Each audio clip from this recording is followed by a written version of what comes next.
Hello, friends and bees, and friends who are also bees, and welcome to this week's Indie Thursday stream.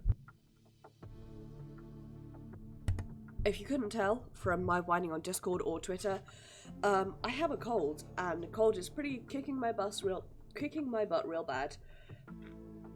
So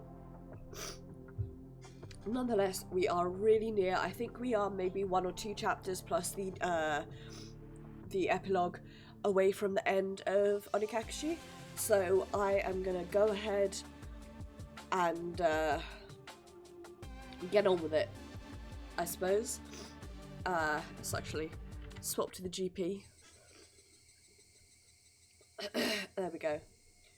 In fact, we're just gonna hop right in, because the less I waffle, the quicker I finish this game, the quicker I can go to bed.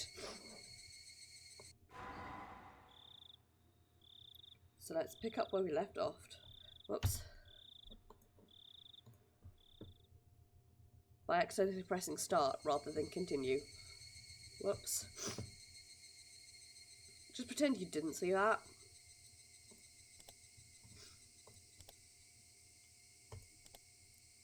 So when we left off last time, I've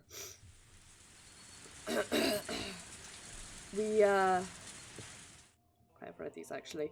When we left off last time, we had a terrifying phone call in the rain, and Reina was standing outside our house all night, apologising for, well, just apologising really.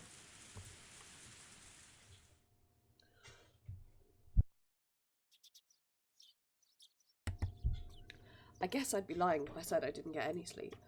Tried to stay awake all night, but there were definitely gaps in my memory.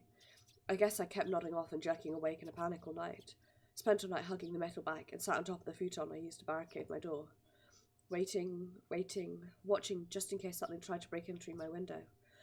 If I left the spot, someone would break through the door, sending the futon flying and attack me. But if I stopped watching the window, someone would break through the glass and attack me. Tried telling myself I was just being paranoid, but I couldn't sleep. Thought of being so vulnerable scared the living daylights out of me. If sleep meant taking that risk, I didn't need it. It was so much better to just stay awake. Some point during the end of the cycle of nodding off and jolting awake, light began to shine outside, but that was it. It wasn't so much the morning as it was just the sun simply having risen. Snuck a peek out through the curtains. Reina was gone. I couldn't see her anywhere, no matter how hard I looked. Finally, I could breathe a deep sigh of relief. The night was finally over. I'd be lying if I said I wasn't tired, but I didn't feel like sleeping at the moment. Oh my god, Pixie, that gave me such a fright! Thank you for the host, Pixie. It is very, very much appreciated. Thank you for making me jump. Thank you, Pixie, and congrats to you, by the way. I'm very proud of you, Pix. Oh no, it's absolutely me. My brain is like the bottom of a nuclear power plant at the moment. Made of radioactive sludge and not good to approach. So I'm not very with it. I'm going to move my mic so I can see Twitch better. So I do apologise if there was a odd change to the audio just now. Yeah, I'm sick and it's just a cold, but boy howdy is it knocking me out. So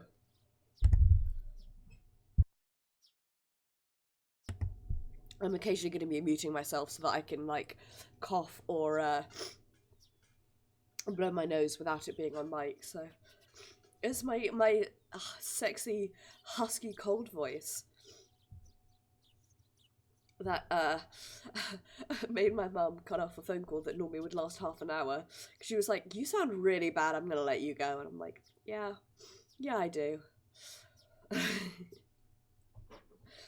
Wait, I still had time, said Keiichi. I needed to make my own breakfast, so I better get started soon. Skipping school was also an option. With my mum gone, it'd be easy to play hooky. Honestly, I debated it. The risk involved in leaving my house was incalculable, so staying holed up in here was probably my safest option, but staying here wouldn't solve anything. Mr. Oishi wouldn't help me without cold, hard evidence. Neither he nor my parents. So, unless I found some sort of proof, these relentless nights would never end. Hey! Oh, it doesn't sound as good when I say it, even though I did the finger guns.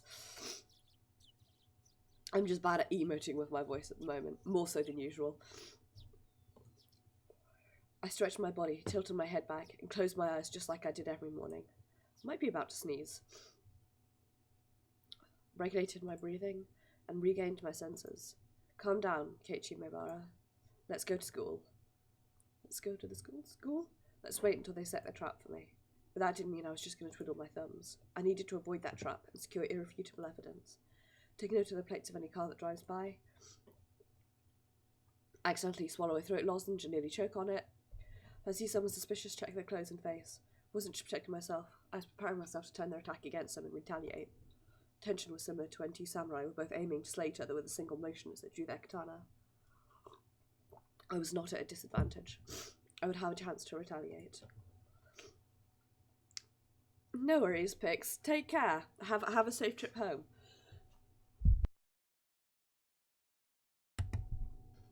Oh, I appreciate it. Thank you. It is definitely appreciated.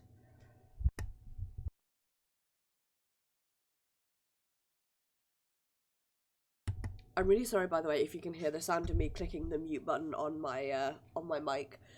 It's easier than muting myself in OBS.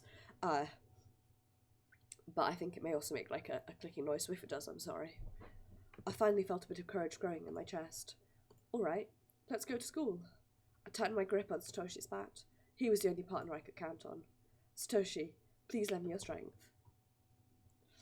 Oh, excellent. Oh, I'm so glad.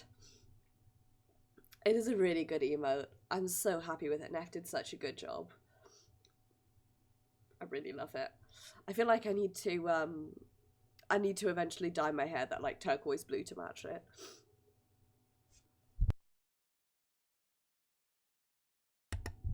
One day I will.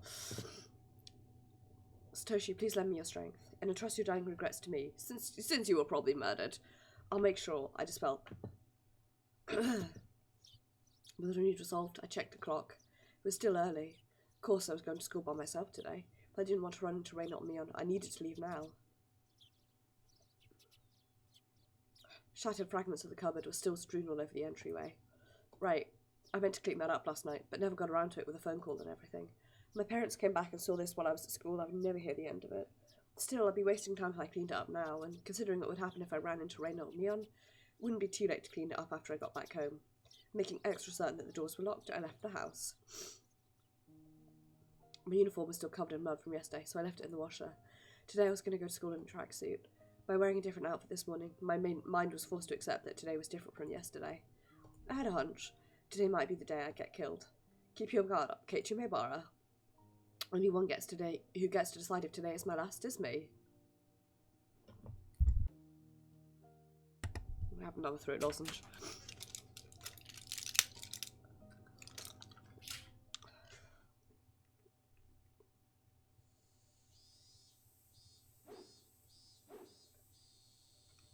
I spent the morning practicing my swing like it was my natural routine. After a while, Reina arrived at school. Our eyes met, but we said nothing. Reina said nothing about last night, as if it never happened. But I could see that those events were real by the wounds carved into her fingers. So what happened last night is we had a paranoid breakdown. Reina came by to try and help us, and we were trying to shut the door, but she like got her fingers into it, tried to keep it open, and so we were slamming on her fingers, which is one of the things that really freaks me out for some odd reason. I just heard her telling Stoko and the others that the bandages were from hurting herself in the kitchen, though it wasn't like it bothered me. Details that Mr. Oishi shared about Reina's incident before our transfer played vividly in my mind. Now that I knew about it, I couldn't even dream of Reina as a cute, ideal girl. She's got mental illness, dude. Fucking... Keiichi, I see you're still aiming for the Nationals. It was Mion. I'd already sensed her approach, so I wasn't that surprised. Oh, Mion, if you understand, then leave me alone. I'm busy practicing. I gave her a curt reply without my usual jokes. Then I gave the bat an even larger swing, tacitly keeping Mion from getting any closer. Hey, Keiichi, take it easy. I think Mion got the message, but she still urged me to give it a rest. Homeroom's not that far off, is it? Just let me finish practicing. I swung the bat even harder as a sign of my refusal. Keiichi, when did you get into baseball? Just recently. Recently? You mean yesterday? Don't ask if you already know. Oh dear, it's a very unsportsmanlike reply. You're distracting me. Go away. I ignored Mion and kept swinging. Normally she'd get mad or bored and leave if someone gave her the cold shoulder like this, but Mion just stood there, waiting patiently for me to stop swinging. I didn't sense any hostility, but we were at school and playing View. I doubt he'd suddenly attack me here. Or was that too naive? Still, I was starting to get tired. Maybe it wouldn't be so bad to take a break and hear her out.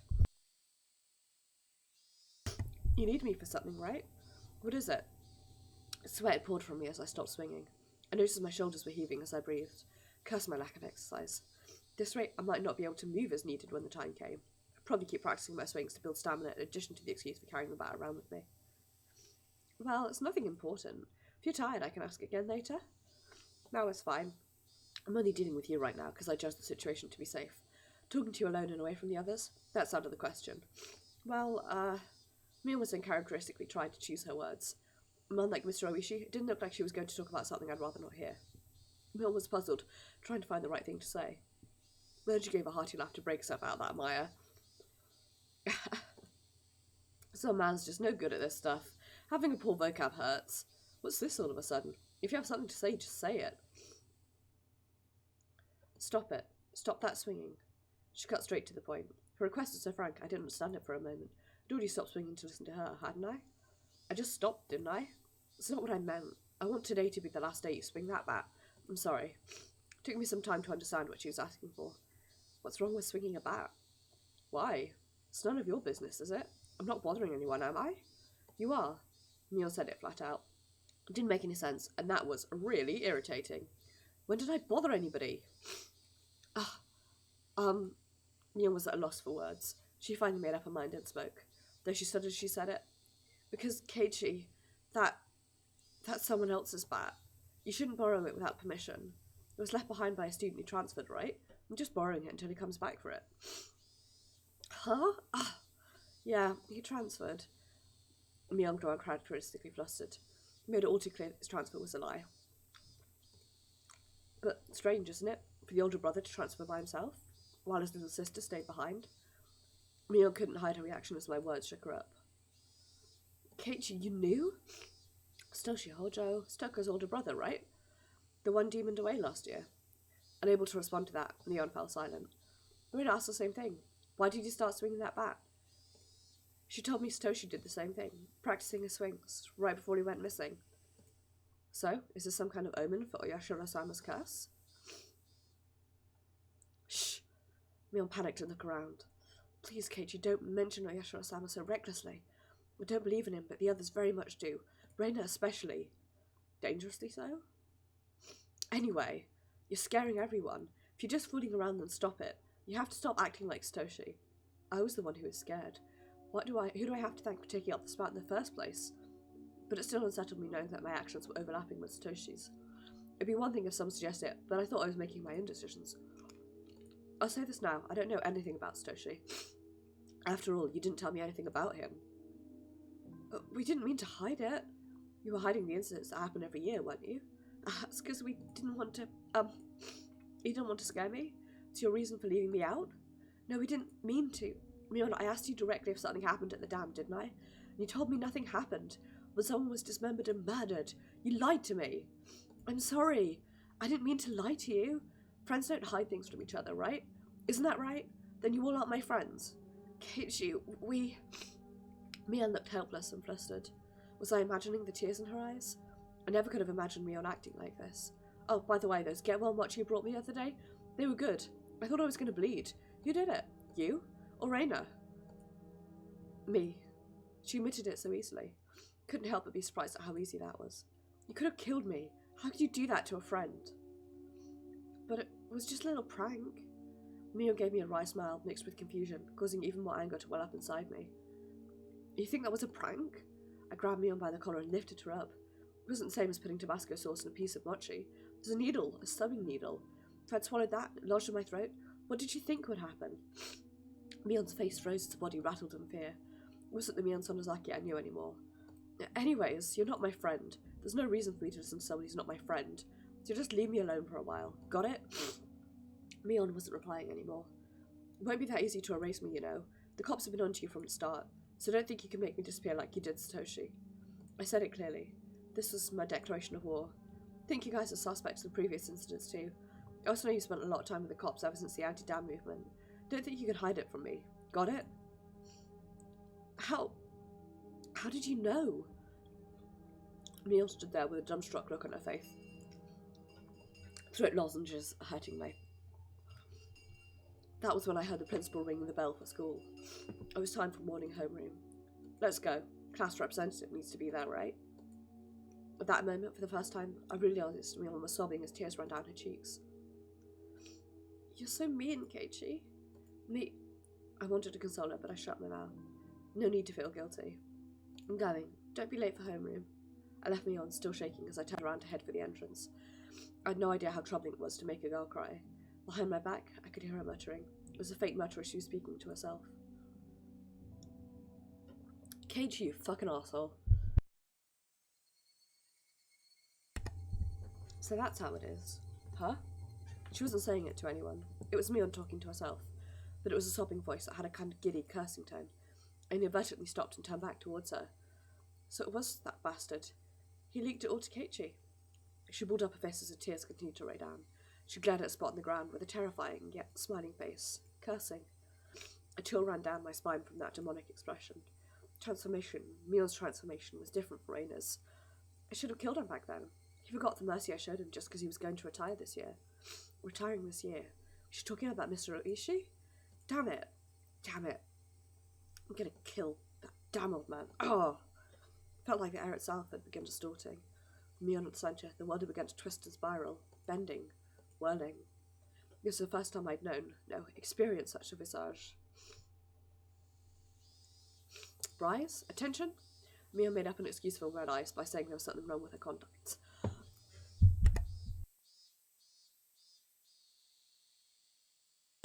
After that, I had a coughing fit.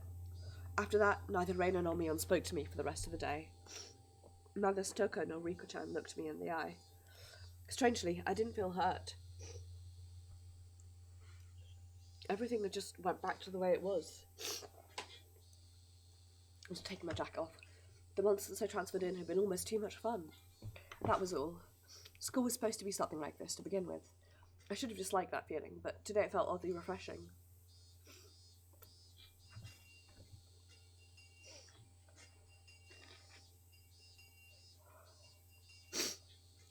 The bell rung, sounding the end of the monotonous school day, which had felt so tense yet so dull.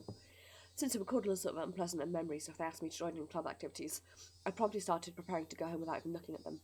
I stuffed the contents of my desk into my bag, wrapped my hand around Satoshi's unfamiliar bat, and began heading towards the entrance.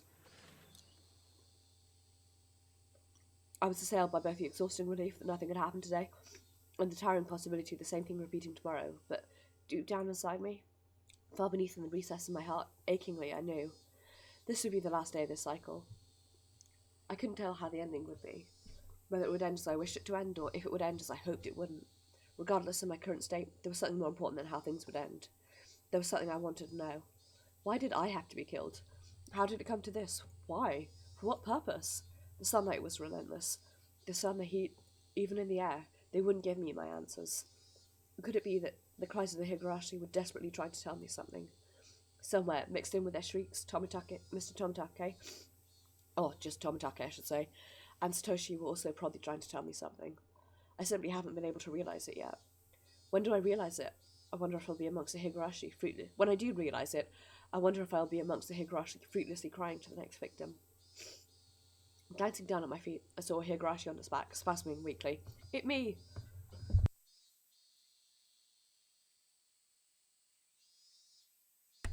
There was still much of the summer left, yet this one was already chirping its last song. I couldn't tell what it was saying, no matter how hard I listened. But I had to try.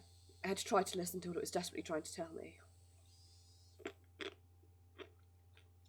At that moment, the shrills of the Higurashi ceased all at once, as if they'd huddled together, fearing that the person who brought them to their dreadful fate had arrived. There was no mistaking it. A presence was approaching. The sound of footsteps was almost non-existent. If the Higurashi hadn't warned me by ending their chirping, I wouldn't have noticed. My exhaustion left me in a heartbeat. In its place was a rush of adrenaline that sharpened all of my senses. I was just barely able to hold back that creeping, suffocating feeling of horror. It wasn't something I could hold back for long, but in this moment when I needed to be razor sharp, I was able to retain my composure. And have a massive sniff. I wasn't going to shout like I did yesterday. I hid myself calmly amongst the trees, waiting for my pursuer's shadow. Could I get them to pass by me? No, since I was able to hear their footsteps, they would probably also be able to hear mine. They might have already been able to tell that I'd hidden myself and was holding my breath. The person tailing me. Was it Raina, just like yesterday? If it was Raina, I wouldn't hold back. I could just yell at her and make her go ahead like yesterday. If it wasn't Raina, it would depend on how they acted, I guess. Footsteps landed closer. Swallowed to wipe my hammy clans on my pants and readjusted the grip on my back. Tell that the fear I'd beaten back once was now waiting for another opening to come at me. Who could it be?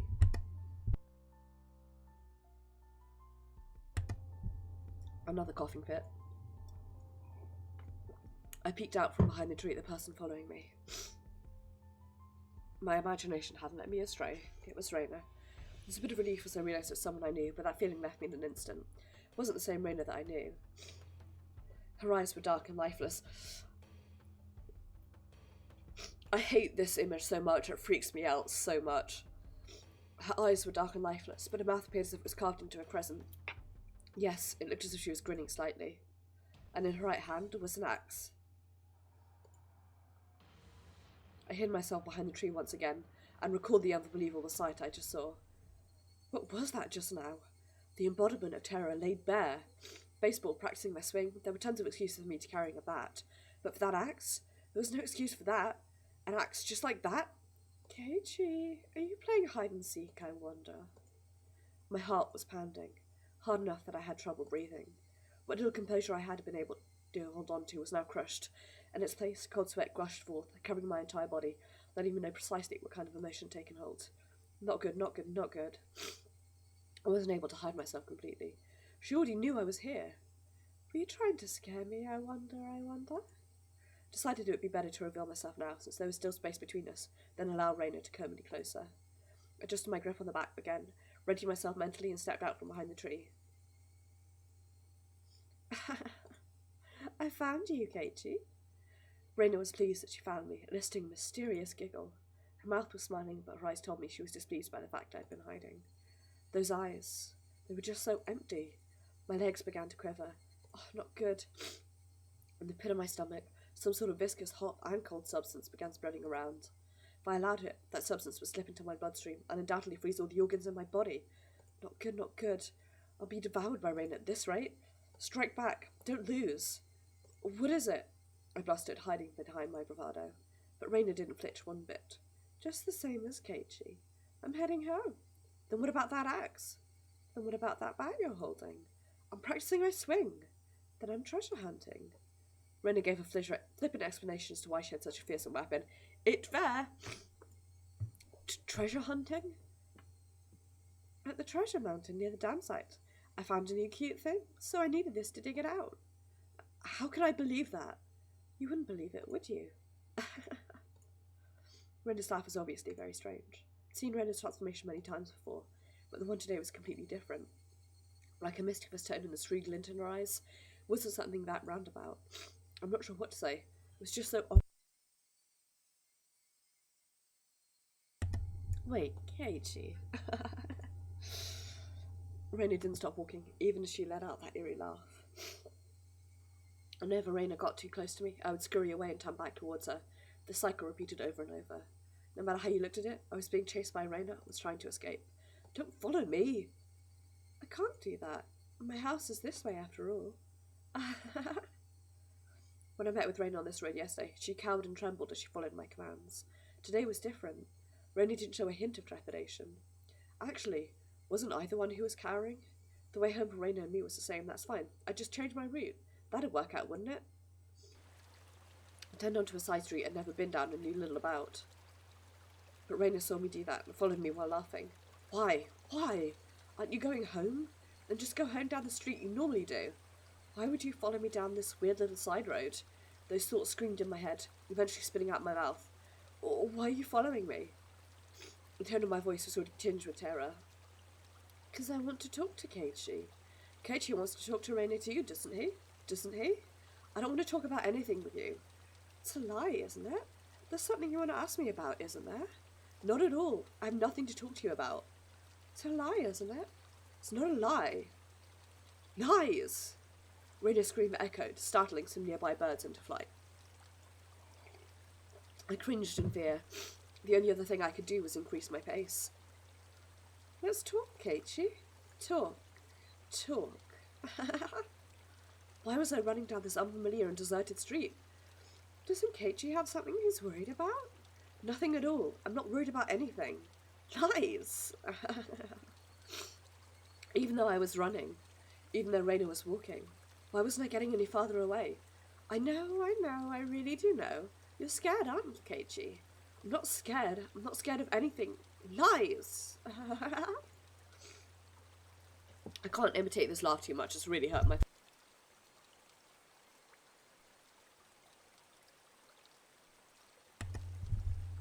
My breathing grew heavy and it felt like my legs were giving out from beneath me. Rainer wasn't even breaking a sweat. I'll listen. This time I'll listen. I had no idea what she was talking about or what exactly she wanted to do. This time I'll listen. It'll be different from the time with Satoshi. When she said Satoshi's name, I turned back for a hiccup. Even as I did, Rainer was still advancing. Couldn't afford to stop. Satoshi was worried too. It looked like he was having such a hard time, but I didn't listen. It was so sad. Where did the street connect to? All these twists and turns, up and downs. It's hard to believe that this was even remotely in the direction towards my house. Sense of direction had long since gone out the window. I really regretted it when Satoshi transferred out. Thought if I'd listened, he may not have transferred out. I really regretted that. The road led me deeper into the forest. Wasn't I getting farther away from the village the more I ran? I lost more and more of my composure the more I thought about it. Despite this realization, my inner self was still disturbingly calm. So you see, I vowed that if there was someone struggling like Satoshi did, I'd save them. I don't want to see anyone transfer out again. Damn it! What does transfer even mean? Won't let you transfer me when I'm not the same as Satoshi. Come on, Keiichi, talk to me. Be able to understand you, Keiichi. I'm your ally. I started wheezing, out of breath. My lungs were so hot they felt like they were going to explode and my heart was beating as hard as it possibly could.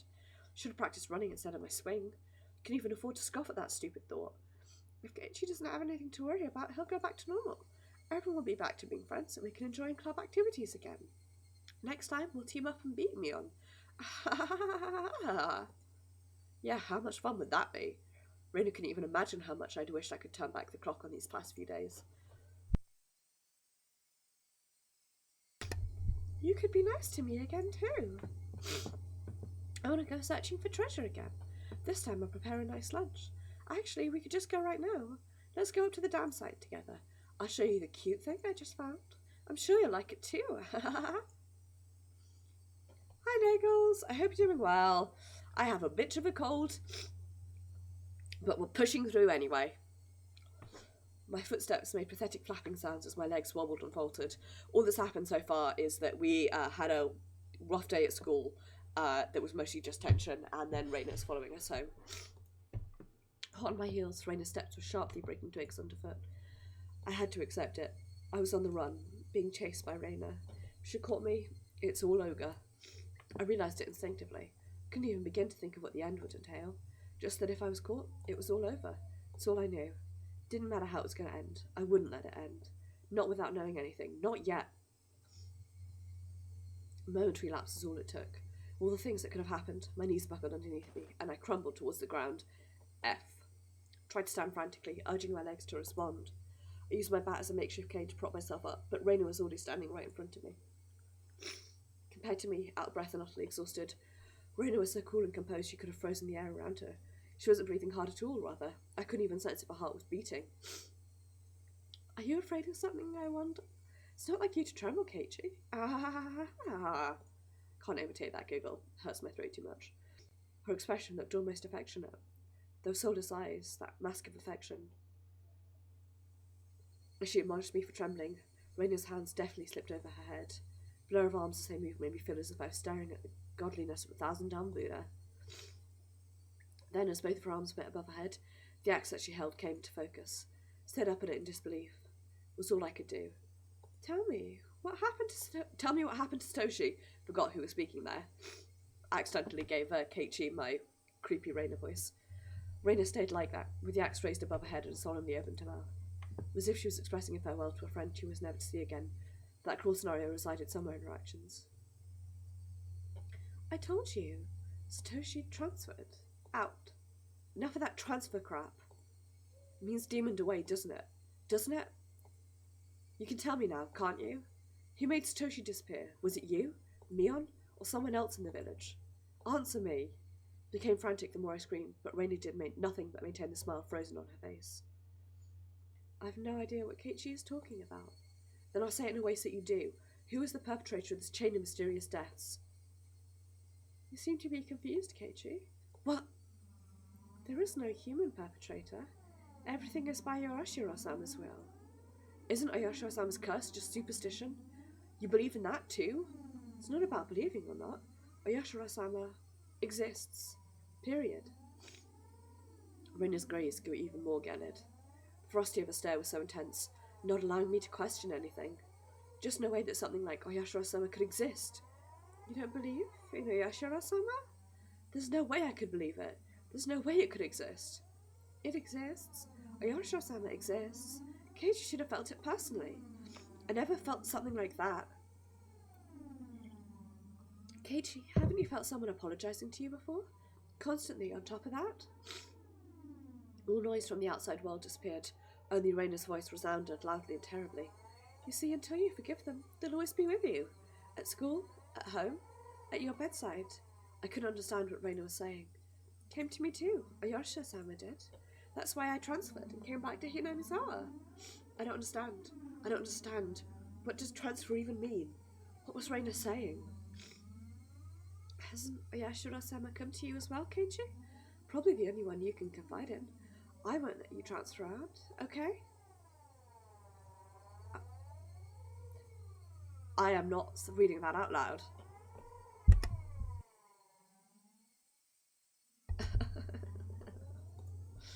Reina's demented laughter clanged around inside of my head. Was Reina saying Oyashiro-sama came to her as well? That's right. Last night I'd heard about that when I asked about Reina. Please keep this confidential. Also, part of this may be speculation. None of it may be true. You still interested? Mr. Oishi began speaking. Neither victims of the school filed a complaint, so there's no preliminary report. Police hadn't intervened in this matter, so all of these details are just what I heard from those involved, meaning it's not that credible. You said there were victims? Didn't Reina just break all the windows? No, Reina had attacked 3 boys, using a metal bat. 2 of them made it out with only bruises, but the other had been injured so badly that one of his eyes was permanently damaged. Wouldn't that be considered assault?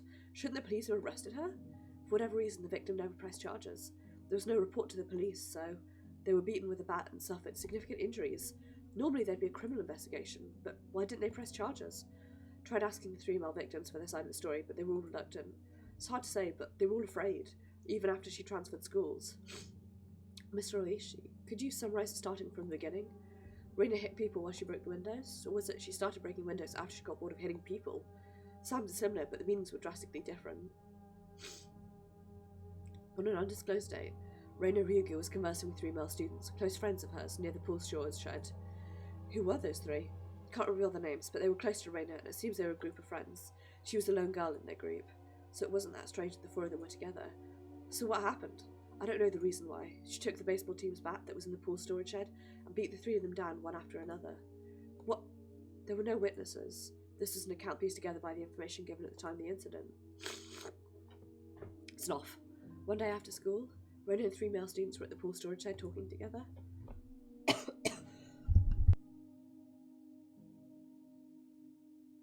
They weren't seeking help, rather, they usually met up there. It appears it became a heated discussion.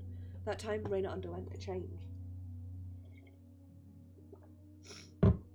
Change was so abrupt that the 3 of them didn't comprehend what was happening.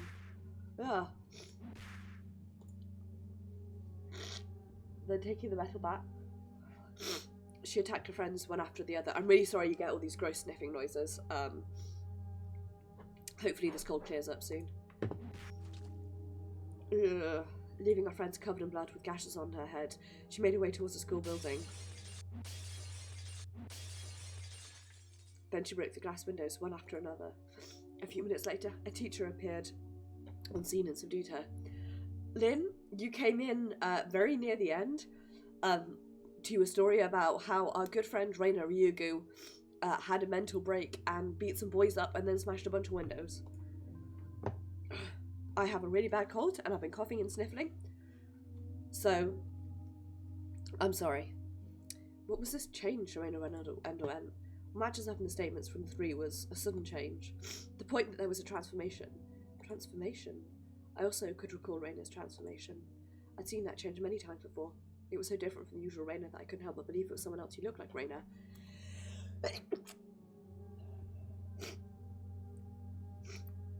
I might be sneezing again. Or maybe it's just the one. That transformation they're talking about, had it happened before? No, there was nothing like that. As far as I could find out in a medical history and past, there was nothing like that. Does that happen often, where people change suddenly like Reina did? Of course it does. There are plenty of psychological phenomena that could cause something like that. Then you're saying there was a dormant element in Reina that caused that transformation? Cannot say that for certain. No worries, Lynn. I know the feeling, so... Higurashi. Thank you. Me too. I cannot say that for certain, but according to the statements of her friends, it's hard to believe she had such a side to her. Kind, caring and adorable. Even before she transferred here, she was probably pretty popular in school like she is now. The girl transforming suddenly and assaulting them with a bat. Who could imagine such a thing? Nobody could. I've seen it coming. Sorry, I can't read. I myself sometimes believed I was mistaken for thinking that was Reina. Even now. Then what happened after that? It was a hospital right across from the school, so the three of them were carried in and treated quickly. What about Reina? What about the police? Why wasn't there a criminal investigation? You see, the police can't get involved unless they're called. Even though one was badly injured with permanent damage, why didn't they file charges? That's what caught my attention as well. Either some threat or pressure was placed on them. Or they had a reason they couldn't file charges even if they wanted to. We're talking about you, after all. Of course you looked into it, didn't you? Well, yeah, but I told you at the beginning, didn't I? That the victims were all very reluctant to talk. They didn't want to touch on the matter, or rather they didn't want to be involved. Reluctant to talk. Didn't want to touch it. Didn't want to be involved. It resembled the villagers here in Oyashiro-sama's curse. Did the teacher at that school tell you anything? The school is hallowed ground. You could say they're trying to keep scandals under wraps. I didn't have to search warrant, so I had to tread lightly, you see. Then there was no comment from the school? No, they denied the incident even happened. It's just 3 male students were carried in for blunt force trauma that day. That's all there was in the hospital records. Victims didn't speak, the school denied it happened. Then you don't know anything at all? Yeah, I know nothing other than the incident itself had taken place. The victims also wish this incident to be kept from the public, so if you and I both forget about it, Maebara-san, then this incident will probably just fade away. For a brief period, we sat in silence. First glance, it looked like a simple assault case, but that was just the tip of the iceberg. Depths were obscured by running waves, sinking quietly into the void as if it never existed to begin with. After that, she was suspended by the school, and during that time, she underwent psychiatric counselling. Did you hear anything from that doctor? Again, they were very professional in regards to their ethics, or at least very tight-lipped. Nothing even after you showed them your badge? I was told to get a warrant. The badge itself has no legally binding authority after all. Then how do you know that Reina confessed that it was Oyashiro-sama who did it? There was a nurse I asked in that department. She agreed to help me just from showing her my badge. Then what did she say? Turns out that the nurse hadn't heard everything. Apparently all she remembered was that she overheard from inside the room. Nurse said at the time Reina was very calm and mild-mannered. It was more like she was confessing her sins at church than a counselling session. She spoke with her mother there for some of it, but partway through, her mother was asked to leave, so it became a private counselling session between just the doctor and Reina for a while. The part with Oyashiro-sama, when did that pop up? Partway through, she screamed the name suddenly.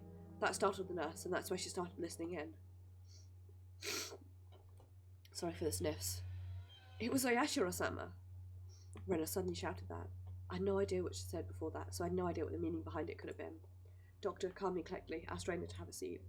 What is this, Oyashiro-sama, you speak of? Gently, ever so gently. The fundamentals of counselling were believing what you were told. Whoever abandons Hinamizawa will be hunted down by Oyashiro-sama. They finally got into me. That's the town you lived in before you moved here. Isn't that right, Miss Ryugu? I didn't want to move because of Mom and Dad's circumstances. We had to. But Oyashiro-sama wouldn't allow it. Ryuga must have... You must have lots of friends in Hinamizawa. Even now you must be missing them dearly, don't you think? I want to go back to Hinamizawa. No, it's not that I want to go back. I have to go back. I should have gone back much sooner, but now it's too late. Oyashiro-sama has come. Oyashiro-sama is the name of the god in Hinamizawa, isn't that right? Everyone knows it's Hinamizawa's guardian deity, and if you ever try abandoning Hinamizawa by leaving, you'll incur his wrath. You had moved quite a while ago, didn't you? Then it was just now that this god has arrived, is that what you're saying? You might not believe me, but Oyashiro-sama exists. Nurse was then asked by another nurse to do something and left the room. That was all she remembered. Sorry for the sniffs. Then it was Oyashiro-sama's doing, right? I do believe there is that kind of superstition in Hinamizawa, that if you leave the village, you incur Oyashiro-sama's wrath. You should be familiar with this part, Mr. Maebara. I knew very well what the scorn by the village incurred. To hinder the dam construction project, they cursed the construction foreman to his death. Then the following year, Stoker's parents, supporters and leading advocates of the dam, were cursed to their death. But this was the first time I've heard of the curse incurred by leaving the village. This is my first time hearing that. I can understand outside threats being cursed by the village, but why is the villagers who leave? Normally people who leave villages aren't supposed to be cursed, right? I know it's a bit strange to say it, but I can see it as a rule that the ones who come in are the ones that would be cursed. Far from Jupiter, far from his thunder. Curses weren't something to chase after people that leave, were they?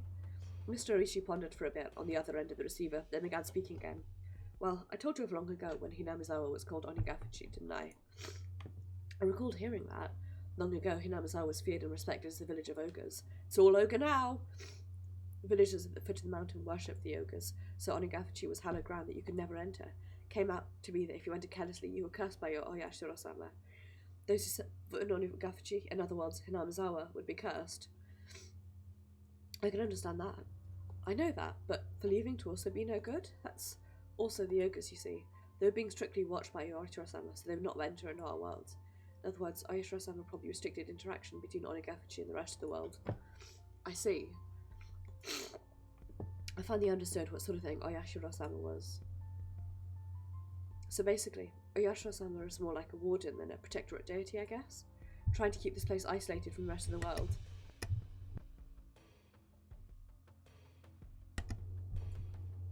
I guess that's how it would seem. I'm sorry, I don't know very much myself. This is mostly what was passed on to me from my grandmother. I could understand it a bit better if it was like that. Those who came to Hinamizawa would be cursed, and those who tried to leave would also be cursed. So, because Reina originally lived in Hinamizawa and moved away, she fulfilled the requirements for being cursed. So that means because Reina moved away against its wishes, she was cursed by Oyashiro-sama. Is that what it adds up to? In short, that seems to be what it points to, I guess. As a matter of fact, soon afterwards, they did move back to Hinamizawa after all. Those who abandoned Hinamizawa and left were cursed, but then, why only Reina? Shouldn't Reina's parents also be guilty of the same transgression by moving away and have been cursed? Shouldn't there be lots of people coming and going? If every single one of them was cursed, it'd be insane. In reality, it wasn't that big of a deal at all. Most would be one person dying and one disappearing on the day they were Tanagashi. I don't like saying at most, though. Well, anyways, there's a lot I still don't know. Even if it was Oyashiro-sama's curse, it doesn't add up just why classmates, the victims who were beaten with a metal bat, wouldn't press charges. You don't think the victims were cowering because they believe that a terrible curse had befallen them, do you? Of course I didn't want to believe it. But more importantly, I just realised something else. There was another bizarre connection that Reina made between Oyashiro-sama's curse and metal bats. Satoshi fell victim to Oyashiro-sama's curse and went missing. I'd recently learned that Satoshi had also become infatuated with a metal bat right before he disappeared, just like me. Then Reina as well. She was affected by Oyashiro-sama's curse. She confessed that much to the doctor. The weapon which he had used at the time of that horrendous act was a metal bat. Finally me. I'd encountered various things that were inexplicable, and now I was holding onto a metal bat. I was shocked when I learned that Satoshi did the same thing. It couldn't be. Had the same thing happened to Reina? There was one critical difference between her and Satoshi's case. Satoshi went missing after falling victim to the curse, but Reina was still here.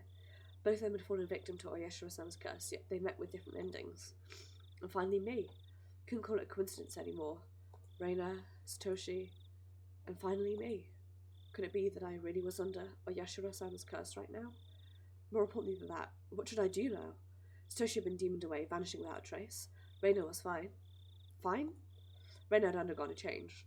I could only believe that there was something that wasn't Reina residing within her. And here, right now, it was standing before me. Ah, that music chilled down my spine. Raina, please tell me, what will happen to me? Raina stood imposingly, not answering. Satoshi disappeared, but Raina didn't disappear. So what will happen to me? I'd never heard such an unpleasant laugh before.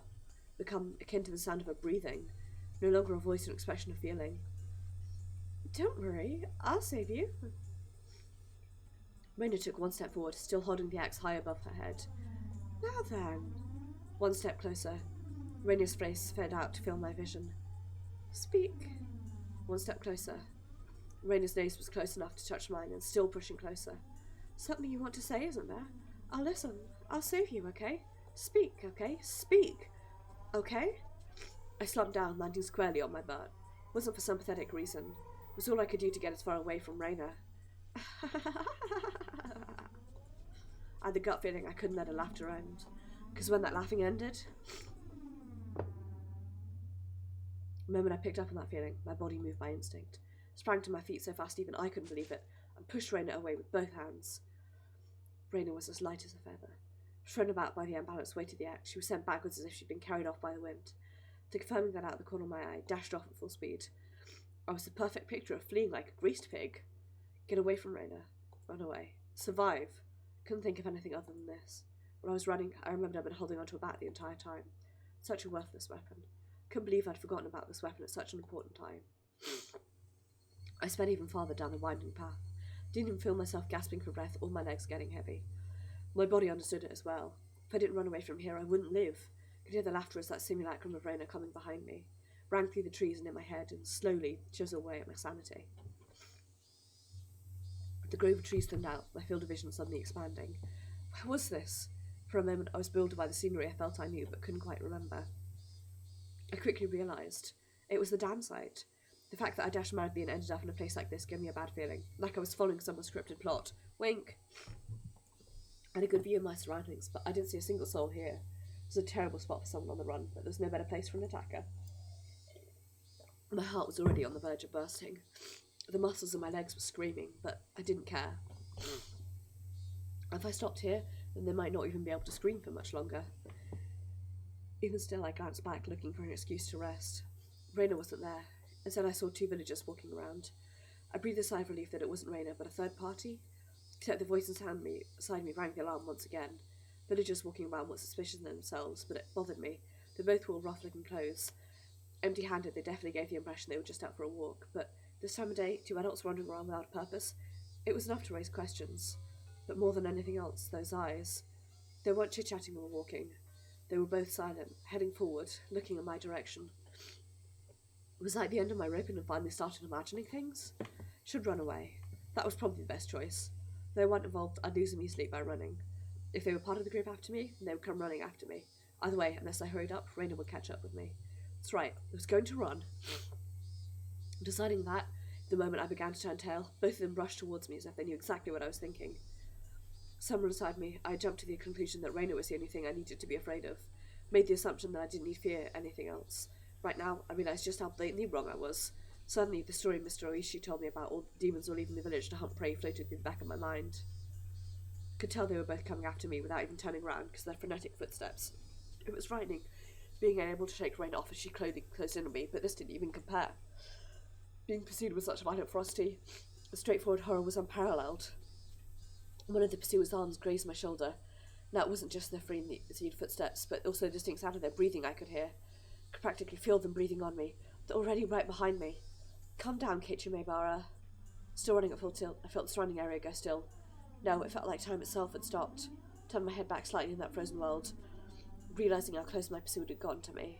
Couldn't win against the legs of an adult. Less of the time it would take to blink twice. When this frozen time began moving again, they'd be right on top of me. On top of me, and then... Don't think about that, Keiichi. First, realise that you won't be able to shake them off like this. The fact that you can't get away was a given, then you need to make a decision. Go with the right leg or go with the left? You just need to decide which one. Let's go with the left. The moment I decided that, the temporal similarity burst into pieces. Right, left. Swung the bat in a wide arc with my right arm. Using that inertia, I stopped and suddenly spun. What? Two of them were clearly startled, momentarily losing sight of me, both their outstretched arms ready to grab me, instead grasping at empty space. Man on the right, I applauded him being able to figure it out, spun around to the spot I shouldn't have been, and faced me in astonishment. But it was too late. I didn't even just swing my bat. All I needed to do was extend my arms as I turned around. It was by no means a heavy blow, but it seemed like I had enough power behind it to knock him off his feet. Just knocking him down wasn't enough to scare him away. He got back up in no time. Both of them took a fighting stance and were ready to face me. Made me certain they weren't just two people out for a walk. They were clearly after me. Sorry to break the tension, to blow my nose there. Felt much easier than dealing with Raina. Just by not recognising their faces, by not knowing them, it made things easier. I smiled wryly on the inside. What do you want with me? Next one is going to be right in your face, you bastard. It's fine if it was just a bluff. By barking at them, I was able to fire myself out. They didn't respond. They spread out to either side of me with unbelievably calm expressions on their faces. One of them would grab onto my back, the other would hold me down. Was that their plan? Taking on both of them at once would be impossible. Hot sweat poured from every pore in my body. Then I'd just have to settle it with the first move. I'd step in and strike the first one down. Narrowing my target to the man on the right who'd already been knocked down before, I stepped in and swung with all my might. There was no way for an unarmed person to guard against it. It would cause immense damage. To block with an arm, the bone would snap like a twig. Turn the back to it, possible the blow would travel all the way to their vital organs. It looked like I was aware of this. I pushed farther through the kill zone between us and delivered a fist right into my gut. Not good with this distance and this position, this state. There wasn't a way for me to dodge it. Oh, my poor throat. The world flipped upside down. I understood that I was being tossed around like a rag doll.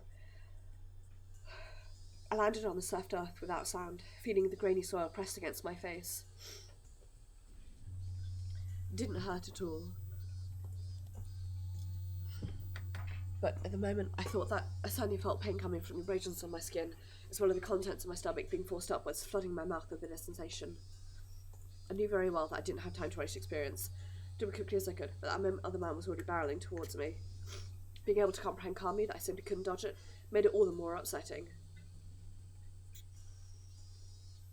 After plowing into my stomach full force once again, my assailant twisted around behind me and knocked his thick arm around my neck. My throat felt like it was being crushed by his immense strength. I couldn't even contemplate that I was being strangled or that I was about to go unconscious. My vision simply darkened and a silent whirring noise began playing deep inside my mind. I took everything I had to keep myself from blacking out. While this was happening, the other man was more than likely standing in front of me. I wasn't able to open my eyes, but I could feel that he was there. There was nothing I could do now. Unable to shake this arm off me, I couldn't run. I couldn't fight back. Oh, I'm so sorry for the horrible sniffing noises. I meant to mute myself there and completely forgot. Dire straits couldn't even come up with the phrase that adequately described my situation. Then at noon, that's the way you do it. Money, but nothing, and I cannot sing. It's a Dire Straits joke.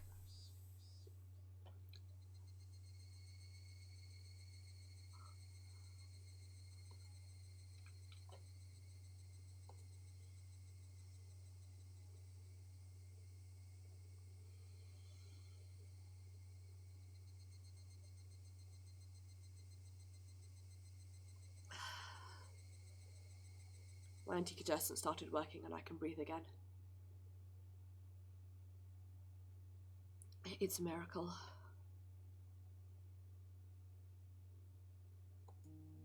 Familiar ceiling. Smell of the bed and pillows. I knew them well. Was this my room? Normally there wouldn't be anyone in my room besides me, but the presence made me spring wide awake. And it did that, pain shot through my entire body. Feeling alright? I think you'd better just lie down for a bit. Why was Raina in my room?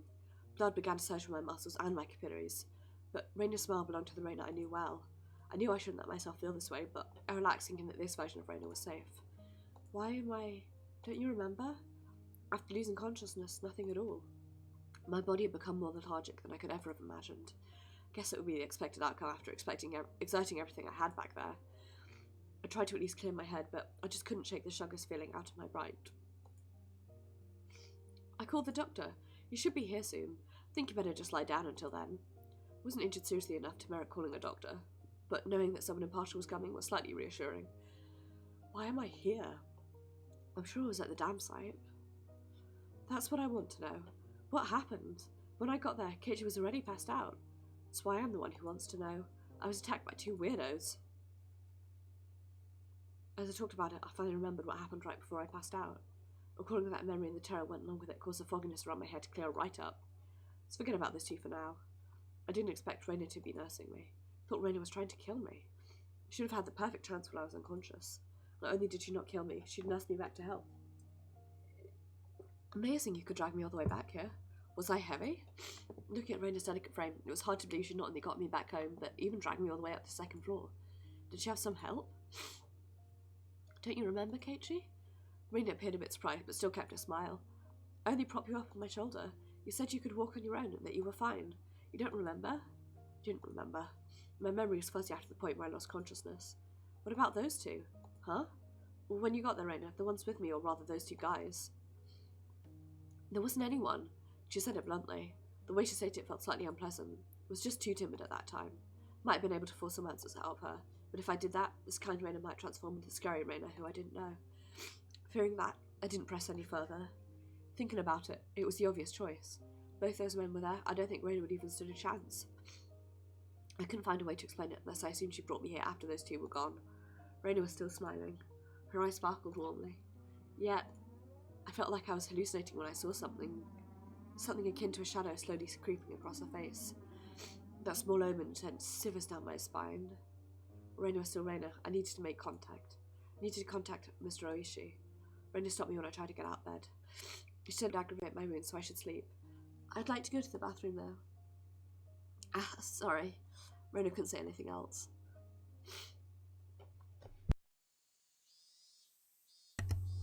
When Raina stayed in the room, I quickly went downstairs to get the phone receiver in the living room.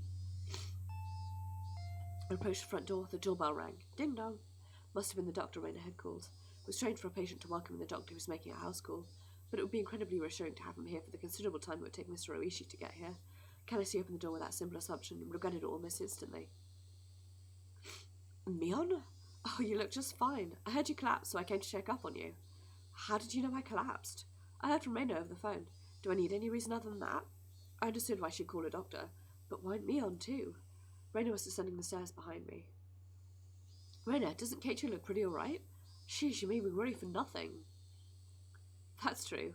Maybe I worried for nothing as well. Both began laughing. Appeared to be cheerful laughter, but I couldn't shake the feeling there was a darkness looming over them. Oh, what's up with this shoe rack? How did it get like this? Shoe rack that I'd smashed to pieces had been like that since yesterday. I fell, you see, and the bat I was holding at the time slammed into it.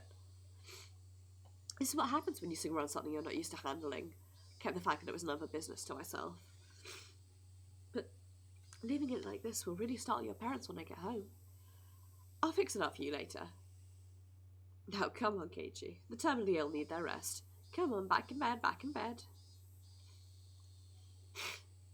Both of them urged me up the stairs. I had no chance to call Mr. Oishi. I was pushed into bed. As it was the first time Mion had been in my room, she began searching around it intently. She fiddled around my room, was scolded by Raina. You can imagine how it went. It was uncomfortable having my room poked around, but the conversation was so benign it was heartwarming. During that instant conversation, Mion said something as though it was perfectly ordinary. Raina, did you call the manager? Yep, right after I called Mion. He said he'd be right over. Manager? That out-of-place word gave me a bad feeling. Raina called a doctor, then called Mion, and after that she called a manager? Who was this manager? Since Raina and Mion's conversation was so peaceful, it only felt slightly odd. What are you two talking about? Who's this manager? And don't you know, Keiichi? We mean the manager when we say manager. Like the director of a movie, or like a foreman of a construction site.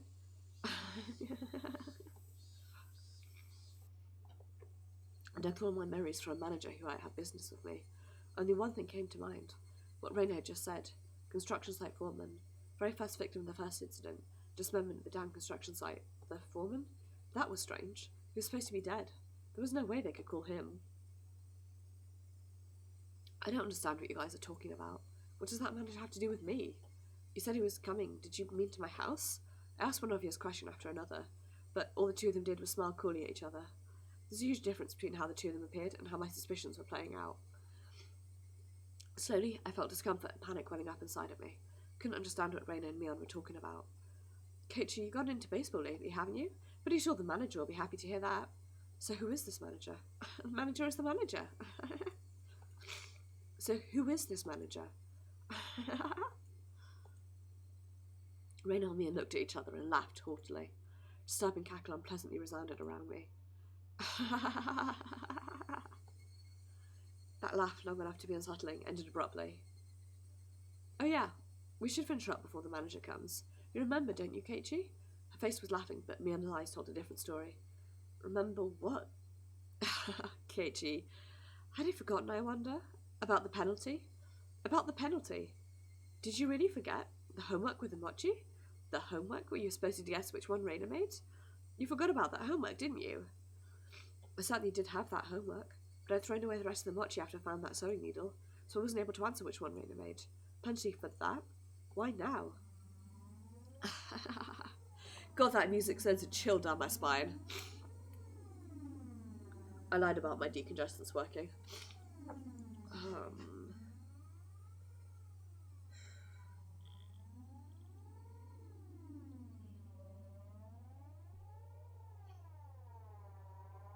Give me 2 seconds.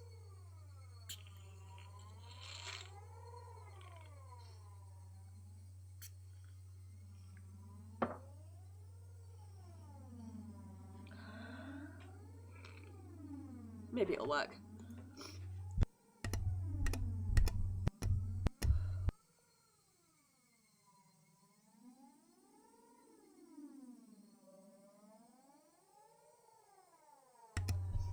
No doubt my question was written all over my face. Their answer to my question was that dry laughter. I could no longer make heads or tails of anything. I began to think that this entire day was somehow insane. Strange. Incomprehensible. Being chased by Reina, attacked by strange men, penalty Mia and Reina were talking about. What were those two laughing at? It didn't take that long for me to realise I'd been dragged into an abnormal situation. Keiichi, your entire life is abnormal. Who were these two? Who were these people? Who were these doppelgangers of Reina and Mion? Tiny zombies! It's a reference that Lynn will get. Reina had gotten behind me at some point. Why was she pinning my arms behind my... Oh, God. What are you doing? Don't move. This is your penalty.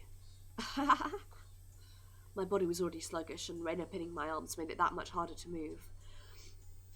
I seriously tried to struggle, but she wouldn't even budge. My panic began to well up, and I realised this was well beyond the realm of jokes and pleasantries. The freakishly monstrous strength. It would have been impossible for the Reina that I knew. Then these thin, frail arms grasped me firmly. Whose arms were they? Exactly, right? Like, okay, but in a horrible way, it makes sense. If you imagine, like, if you think about all of this shit that's going on in Tannis, Hinamizawa was a Tannis zone. These are Tannis zombies. Yeah, that's my answer. Just blame Tannis. And if you haven't listened to that podcast, just ask yourself the question, what is Tannis? Keiichi, no struggling. Club rules. There are no exceptions. You can't fight against a penalty. Mion, no, that thing that looked like Mion, spoke to me like how Mion would speak to me. But I was certain that this was not Mion. Someone who wasn't Mion. Someone who's just pretending to be her. Need to finish this up before the manager comes. Mion fished into her pockets and pulled out something bizarre. Could tell what it was just by looking, but for such a thing to be in a pocket, my mind wouldn't accept it. What is that? It was a small syringe. It's a small clear syringe, like what a doctor would use when you went to him when you were sick. Reina held me even tighter. I could hear that clattering laughter that no longer sounded like laughter blaring into my ear. That eerie laughter. It wasn't something that the Reina I knew could ever produce from her own throat. The thing that was pretending to be Reina, was this the real laugh? Unable to defend myself, the syringe Mia was holding drew closer, and that needle tip she waved in front of my face countless times. Don't worry. It won't hurt. What are you planning on doing? What kind of sick joke is this? What are you saying, Keiichi? You know exactly what's going on, don't you? About what? I don't understand any of this at all. I know you know. No use playing the fool this late in the game. Stop talking nonsense to try and confuse me. You're going to have done to you what happened to Tomitake? What? The same as Tomitake? Didn't really understand what she meant. What'd that have to do with this syringe? You're playing dumb, Keiichi. You should have realised it by now. Reina whispered into my ear, laughing as if to admonish me. But even the way she spoke was repulsive beyond compare. Playing dumb? Me? About what? What do you mean, the same as Tomitake? God, this kid's dumb sometimes. He's not playing dumb, he just is. Everyone thought at first that it was a hit and run, except when the officer got close to check if he was still alive. He soon noticed it wasn't a normal situation. His throat was scratched out. From a knife or something? No. Nails. Nails? Nails as in fingernails? Were those gouged through? That's right. Tomitake had clawed out his own throat with his own fingernails and died. No way someone could die like that. Then for that to happen? We thought drugs were to blame, but nothing of that nature was detected. That's right. Police didn't find any drugs in Tomitake's system.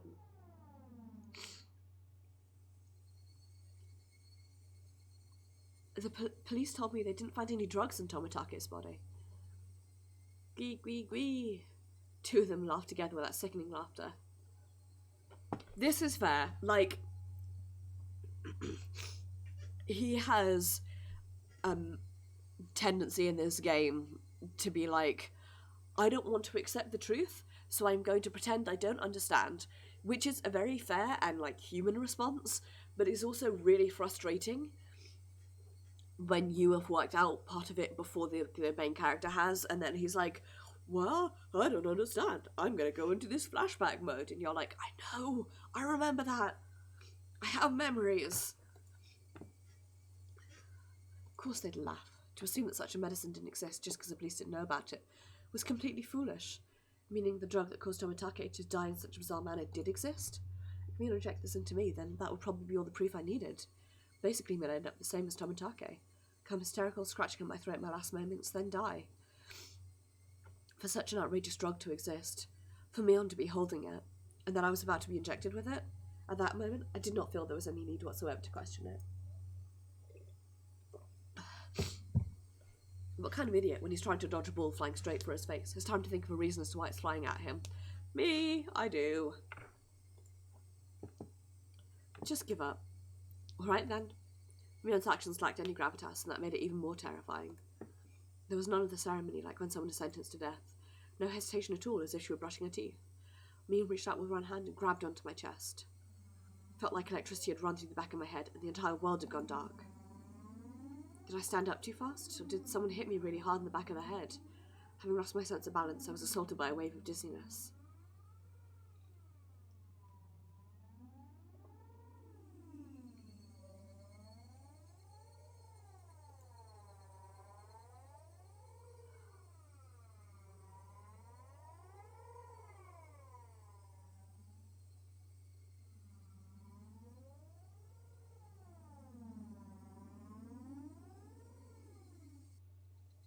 I squatted down for a bit. When I came back to my senses, my entire room had changed drastically. I'm gonna save super duper quickly.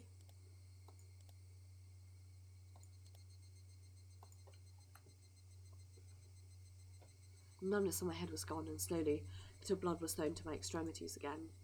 How long had I been squatting here? How many minutes? Has it been hours? It was almost as if the hands on the clock had stopped moving the entire time my eyes were closed. That's a little time has passed. Really? The air in the room wasn't filled with that madness from before, only a dull silence. Rena wasn't there pinning my arms, and Mion wasn't there about to inject me with a needle. No way. Could it be... all of it was a hallucination? There was no other presence in the room besides my own. It was the weirdest experience I'd ever had. I was certainly with Rena and Mion. I doubted my sanity for a moment, but I was also seized with some sort of comfort. I guess that terrible ordeal was a hallucination.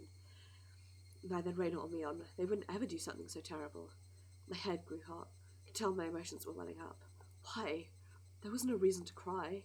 Why? It was sorrow. Why was I sad? I don't understand. I don't understand. Kind to everyone, not discriminate against age or gender. Mion. That Mion was sprawled by the window in a natural pose. Blood stained her a deep red from her head down to her chest. The bright crimson smeared on the walls. That splatter had undoubtedly come from Mion. She always had that bright smile and was kind to me from the day I transferred. Raina. Same Raina was slumped at my feet, was making the same pool of blood as Mion. I couldn't comprehend what had happened. Did someone come to save me? Then they beat these two down with this metal bat? I finally noticed the weight in my right hand. How long had it been there? It was Toshi's metal bat. It was covered in deep red. There was no doubt that this was the weapon used to mutilate both of them. And I was holding that weapon. I was the only person in the house. What? Looking at this objectively, I couldn't think of anyone other than myself who could have done it. I did this? That's right. Keiichi Maebara. Of course I did it. I told myself gently as if coaxing myself. Hey, May. There's no reason for you to remember it, nor is there a need to regret it. It'll be eaten. You get that, don't you? But the blood, so much. Neither Raina nor Mion had moved an inch. It wasn't just a split forehead and a trickle of blood. Nothing that simple. The entire room was splattered with red, and that told me it didn't end with just 2 or 3 strikes. Were they dead? Both of them? The depths of my mind were calm, but on the surface I was panicked and agitated. Calm down, Keiichi Maebara. What happened to your usual calm self? What did happen to his usual calm self? Come on now. Do you like you always do? Throw your head back and take a deep breath. That room's gonna smell so bad. Come on. Once, twice. Breathe deeply. Inhale the taste of iron right down the back of your throat and vom everywhere. Calm down. Calm down. I chanted that over and over in my head and relaxed.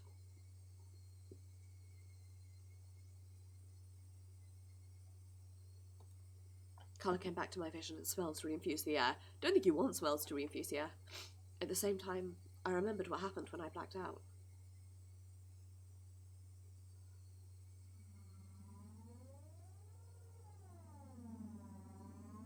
Raina and Mion had attacked me.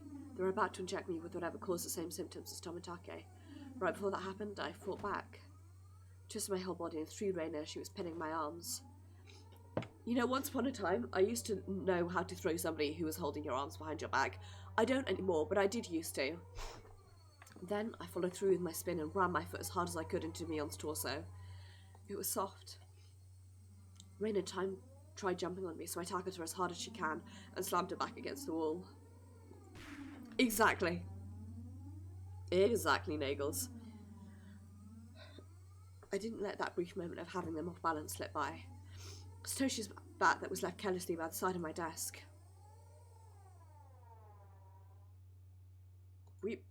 That moment, everything went pitch black. There was nothing recorded past this point in the videotape of my mind. No, that wasn't right. There was nothing recorded.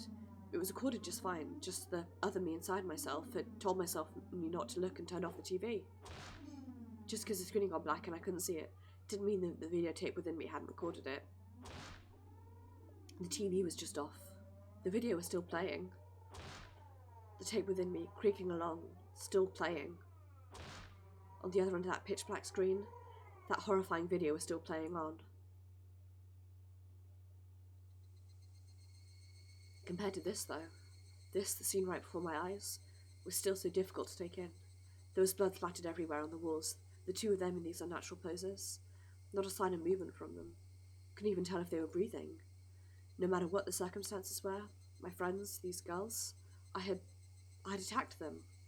I may have even killed them, but if I hadn't done this, I would have been the one done for. Balancing that out on an imaginary scale, it felt odd that I'd even feel bad about it. Even if it was a bit excessive, this was justifiable self-defense. I'm doing inverted commas there. Proof was all here. Two of them collapsed here in Mion's syringe. Mion's syringe filled with some kind of unknown drug would certainly solve the mystery surrounding the incident with Tomitake. And from the fact that both of these two were involved, they'd be able to pick out the criminals one after the other. Still, I might be suspected for this, but that was just fine. Anyway, now this should be a police affair. This wouldn't fade into darkness like Raina's past incidents. As long as the police were involved, that should bring this to a close. They'll probably revisit their investigation on the chain of incidents. Mr. Oishi would definitely get to the bottom of it. Meaning, my wish of not wanting to die, of wanting to know the truth, that would be fulfilled in its most basic form. It was all a matter of time now. The Dr. Onikakushi should be getting here soon. I'll confess everything to him. I needed to contact Mr. Oishi. At that moment I remembered. Besides the doctor, a manager had been called. It's easy to imagine there was someone deeply involved in the incidents, judging from Reina and Mion's conversation. The aching in my chest, caused by the gruesome deed I'd done, dissipated rapidly. It was not over yet. This place was no longer safe. Stay calm, Keiichi Maebara. It's not over yet. I needed to live long enough to tell the police of this incident. At that moment, I felt like I heard someone's voice from outside. Since people were speaking, it must mean there was more than one person. I moved the curtain ever so slightly and peered outside. It was a bizarre sight. About 4 or 5 grown men were all gathered at the gate. They very much resembled the 2 men who'd assaulted me at the dam site today. Those 2 might even be amongst them. There was one person there wearing a white coat, but he didn't look like a doctor at all. My gut told me he was in disguise, only posing as a doctor. That guy would probably ring the bell and get me to open the front door. Pretend to be a doctor to get me to open the door, and then the rest of them would all rush in at once. That moment, I saw the car parked behind the men, and my heart nearly skipped a beat. The white van! No mistaking it. That van, the one that had tried to run me down? The man in the white coat entered the gate and headed towards the front door. The rest of the men hid in the bushes and watched him. Probably couldn't pretend that I wasn't home. Undoubtedly they'd just break the window and enter. I need to get out of here somehow. Then use a public phone to contact Mr. Oishi. Then meet up somewhere. First of all, I need a weapon. Then shoes. But for all of that, there was one thing I had to do. I had no intention of dying. I'd live and reveal the truth about this nonsensical curse of Yashiro-sama. What would happen from here on, regardless of how determined I was, may bring about my demise. And that was why. There was one thing more important than getting out of here right now. I needed to get that clock out quickly and take down the note hidden behind it. Damn it, tape was sticking to it fast. I'd be fine if it was torn a little. I opened up the slightly torn note and began writing another passage with ballpoint pen. If I wasn't able to inform Mr. Oishi, then the only thing I could rely on was this note. I'd never thought a piece of torn, college-ruled notebook paper could be this reliable before. I had no time. I'd only write what I knew right now. I needed to leave some sort of information that would lead him to uncover the truth. Reina and Mion are conspirators of the perpetrators. This was an undeniable fact. I still didn't want to believe it, but it was a fact. Anyway, I'll do all the information that would help them to find the perpetrators. There are 4 or 5 adults, maybe more. They have a white van. This was everything I was able to see from the window. There may be more. Also, there was an unidentified person known as the manager. To begin with, the term manager didn't even mesh with Hinamizawa at all. They were going to include the managers of past incidents. The only one was the construction foreman, the victim from the first murder. The very first victim in the chain of incidents. Killed in a lynching, his body divided into 6 pieces. His right arm was never discovered. Police should have confirmed that death. But Reina and Mion did both call him manager. They said manager. They wouldn't use that term to refer to someone who was dead. Police would never even conceive that someone who's deceased could be involved. Could that be some sort of oversight? I didn't know. But even if I didn't know, it could be a big hint for Mr. Oishi. That's right. They need to start fresh from the first incident. It wasn't just a simple dismemberment, but the start of this string of mysterious deaths that would follow. So then, there must be something hidden there. Police investigate the victim from the dismemberment incident. He's alive. His death should have been established after an autopsy. Logically, you'd think as much. But was that really the case? Could it have been some sort of ploy that they were able to deceive the police with? I shouldn't jump to conclusions, but he may still be alive. No time to ponder that right now. Oh yeah. I can hear noises, but it's just my upstairs neighbours. There's something even more important I needed to write. Tomitake's death was from an unknown drug. That's right. That drug, it was an irreplaceable piece of evidence. No doubt, just by having this, everything would be uncovered. Couldn't just leave that vital clue lying on the floor. This syringe is proof. Writing down, I stuck the syringe onto the back of the clock with plenty of tape, so absolutely would not slip out and fall to the floor. Firmly. The bell rang. They were here. Couldn't write anymore, but even still, there was one last thing that I had to write. I have no idea why it has become like this. This may be the closest thing to the truth out of everything I wrote on this note. If you're reading this, then I'm probably already dead, though you may or may not find my body. If I was going to write out everything that could happen, either dying from the curse or being demoned away, you who are reading this, please uncover the truth. That is my only desire. With this, my last will and testament was complete. It wasn't certain that I was going to die, but it was my final plea. just in case. Folded the note, stuck it back onto the back of the clock, and returned the clock back to its usual spot. Couldn't help but pray. Mr. Oishi, if something happens to me, I leave the rest to you. After that, I gazed down silently at Reina and Mion. This was probably the last time we'd ever see each other. Reina, Mion, I really had thought all of us were friends. But why did it end up like this?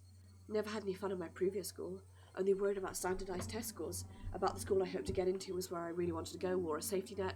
That was all I talked about. It was a dull life. People I called friends were also my rivals in studying, in competitions and personal records and standardised test scores. Everyone here taught me how unhealthy that lifestyle was. This month was really fun. Making a fuss over lunch, making a fuss over the club, making a fuss over the festival. Something hot began dripping from my face. Uncontrollable tears. I should have had no obligation to shed tears for them, but they wouldn't stop, even if they were after my life, even if they were trying to kill me. Everything that happened this month, I wouldn't forget it. Or could it be those happy days were all a facade as well? Was it all a trap, meticulously orchestrated up until today to ensnare me? Could it have been that I just arbitrarily assumed they were my friends? That couldn't have been the case. Both Reina and Mion, they really were my friends. Those happy days, there was nothing fake or unclear about them. Someone probably forced them to try to kill me. All their minds were taken over, possessed by the supernatural entity known as Oyashiro-sama. If you hear me verbally wincing, it's because I was sitting in a weird way, and then my foot went to sleep, and now I have pins and needles. And it really does suck. Regardless, both Reina and Mion, they were the best friends ever. And when they were coming after me, it wasn't of something. Wait, they weren't the kind of people to set up the friends, regardless of whether or not they were forced. There's no way such a thing like being possessed by Oyashiro-sama could happen in reality. Then, did the real Reina and Mion come after me? What was I thinking? What a silly, dumb idea. Having beaten down both Reina and Mion. I was still debating if they were the real ones or fakes. There was no real or fake. Only the reality that was before me. That I am very cold. Reina and Mion was sprawled out at my feet. That was the only truth. I was only trying to twist the facts to my benefit, that I had beaten my friends to death. No matter how I spun it, it wouldn't change reality. Reina and Mion were both dead. Felt like there was a crack in the dam of strange emotions I was holding back. Felt like my calm state, which was nothing more than a bluff, had receded. In that opening, insanity was leaking out. I killed them. I killed them. Reina and Mion. I killed them. Sniff. The doorbell rang again. The unrelenting echo pulled me back into a state of composure once again. I didn't have a moment to spare. Quickly, I needed to get away. I didn't want to die. I would uncover everything after that. The identity of whoever or whatever had pushed me this far. Even if I had to drink mud and eat grass, I would survive. I would survive. I would definitely survive. I killed Reina for that very reason. I also killed Mion. BT dubs. I went that far just to keep living. So I can't die. For my sake and for the sake of the late Reina and Mion. I have to survive. I ran towards the door and grabbed my shoes. The doorbell rang again as if to urge me on. Behind the single solitary door, they were there. Keeping quiet, I headed towards the kitchen, headed towards the back door. Before opening the back door, I put my ear to it, checked for people outside. No one? After I put on my shoes, I opened the door slowly so as not to make a sound. There he is! The back door! A piercing voice echoed out. That voice stabbed through me, setting my hair on end. I had to run. Get out of here, Keiichi. One after the other, I felt stuff like rational intelligence, those things you use when you have time to spare, spill out of my hiccups. I didn't feel any pain from the branches scratching my arms and forehead. My autonomously pulsing heart also felt neither fatigue nor pain. My entire being just wished to live. There was nothing else it desired. Probably had no complaints whatsoever, so of course I wouldn't feel fatigue. I just ran, just relentlessly pushing in the direction I was already heading. Even if nobody was chasing after me, I'd still be running like this. There wasn't a thought in my mind about where I was headed. Turning around, I felt a presence right next to me. Presence was without a doubt chasing me like my shadow. If I took even one misstep, I'd be devoured. That's what I thought. So I didn't turn around. I didn't stop. I ran at full speed.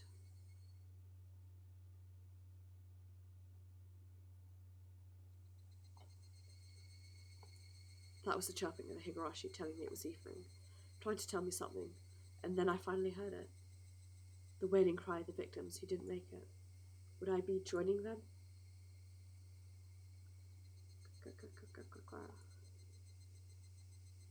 Only the Higurashi knew. They knew everything. They definitely knew. So I ran towards where I could hear more of the Higurashi chirps. The farther I ran, the further away their chirping became. I couldn't get near them. Why are you all running away? Was it my fault? Was I the one to blame? Then I'll apologize. I'm sorry. I'm sorry. I'm sorry. I'm sorry. I'm sorry. I'm sorry. I'm sorry. I'm sorry. I'm sorry. I'm sorry. Sorry. I'm sorry. Sorry. Felt that only the Higurashi knew.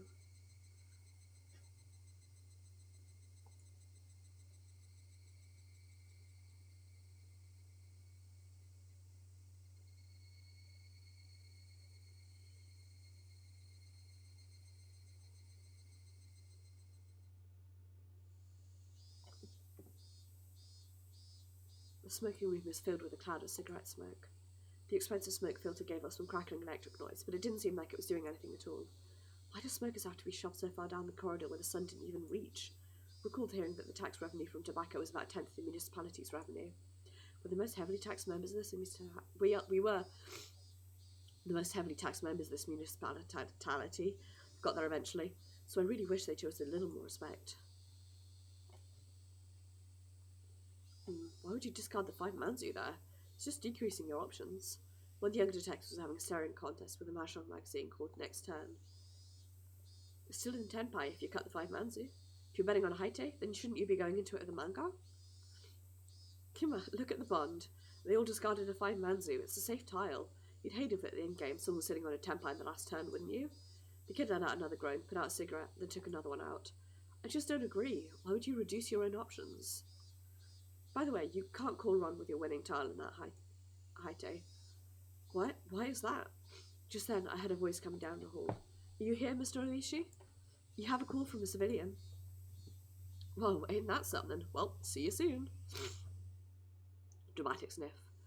Why can't you call Ron on it? Hold on for a second, Mr. Oishi. I love that guy. He's my favourite character. The man sitting at the seat Mr. Oishi-san was heading towards waved at the telephone receiver. Outside LAN, from a payphone? Line, not LAN, line. Oh, why thank you. Sorry to keep you waiting. This is Oishi. Who is it? Mr. Oishi. Hello. If it isn't Maebara. Why, good evening. From the tone of Maebara's voice, I'd already knew he was in a predicament. This is the first time Maebara had phoned me, and he was calling from a payphone. Please calm down. Did something happen? Well... His voice was writing over the line. He completely lost his sense of composure.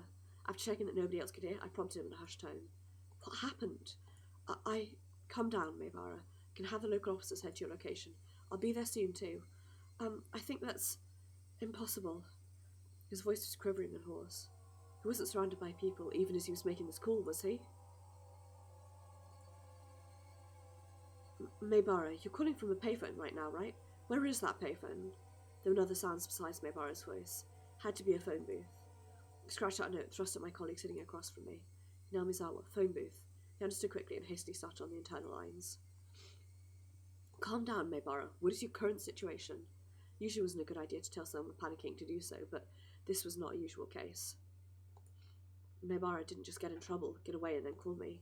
He was in the midst of something dangerous right now, but yelling at Maebara right now would just needlessly cause him to be even more frantic. Maebara wasn't just calling to seek help. He was trying to tell us something more than that. Whatever that was, if I didn't get it from the school, I was certain there would never be another chance. My colleague pushed a note in front of me. There's only one booth in Hinawazawa. Patrol car is on the way. 5 minutes. It's too long. How many officers are in there? 2. Not enough. If it was as I imagined, there were likely quite a few people surrounding Maebara. 5 minutes was too long. Did you call the officers stationed in Hinawazawa? He's scheduled to be on patrol. They're currently out, and it'll be impossible to contact them. God damn! Kuma, bring the car around. Understood. Hello, Mr. Oishi? Hello? It's all right. I can hear you loud and clear. There was something wrong with Maebara. That was a normal coughing sound.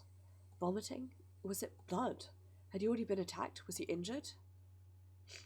Maybara, the police are on their way. They'll be there in a couple of minutes, so hold on somehow. Hello? Can you hear me? Maybara? I could hear on the other end of the line that he was having a coughing fit. Like me. The worst possible situation popped into my head. Maybara, who is the culprit? How many are there? I thought at first the culprit was human. I couldn't tell if that was a cough or vomiting. You alright, Maybara? I thought that the culprit was a person, and not Oyashiro-sama's curse. Up until right now, but I guess in the end... It was an intense bout of coughing. I can imitate for you if you want, but that will not be a pleasant audio noise. Then vomiting. But I guess Oyashiro-sama does exist. No, he's here. Maybara, please calm down. I've been thinking it was strange for a while now. It's been following me this whole time. I'd run and run and run and run, but it just sticks to me like my shadow. But slowly, so slowly, it's digging itself into my back. Maybara, are they, right now, perhaps, right behind you? Behind me, right, behind me. Please, Maybara, I can tell you're scared. Please. Who is it that's right behind you? Can't just look behind me. If I do, well, I understand that you're scared, but please tell me. You just need to turn around a bit. Who is it? Who is behind you, Maybara? After I said that, I could hear him vomiting intensely. What followed was a nightmarish sound. Maybara, it couldn't be that you're clawing out your own throat? There was no answer, but I could hear something like scratching. There was a bang as if something was being hit. Maybara had probably dropped the receiver. Could hear groaning and vomiting on the other line and repeating abnormal noise. Hello? Hello? Maybara?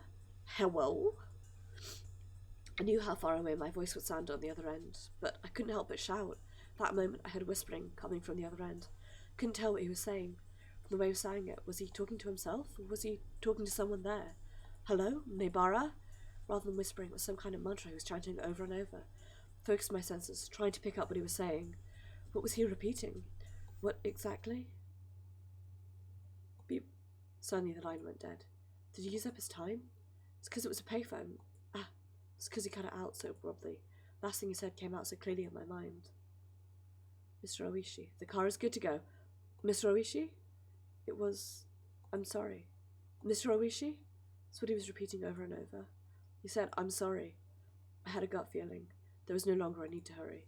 I could hear the chirp. In the living room, the rug had been pulled back, then thrown aside. It is hard to believe that this had a connection to the struggle of the victims, and thus the reason for this remains unknown.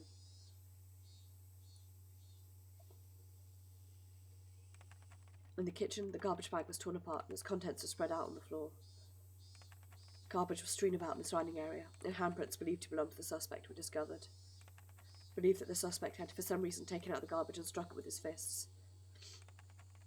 Reason for this remains unknown. In addition, there was a note stuck to the fridge. The words, "Was there a needle?" were written on it.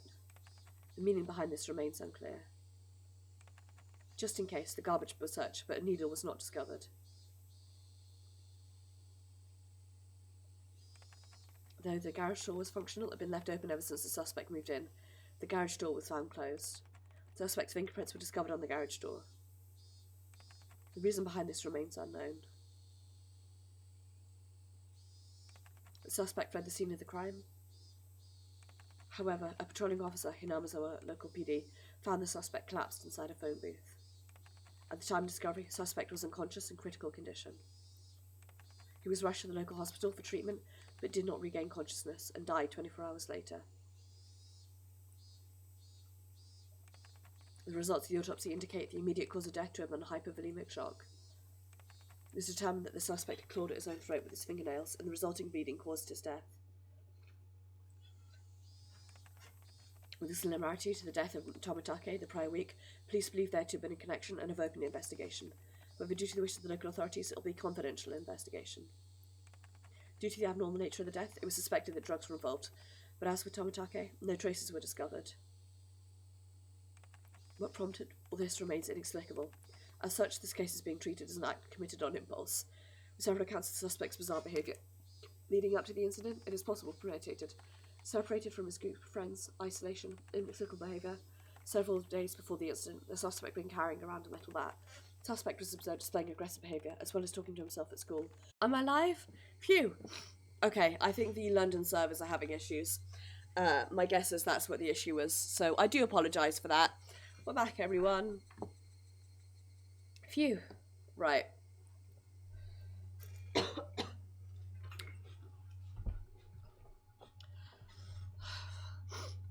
This is a... Yeah.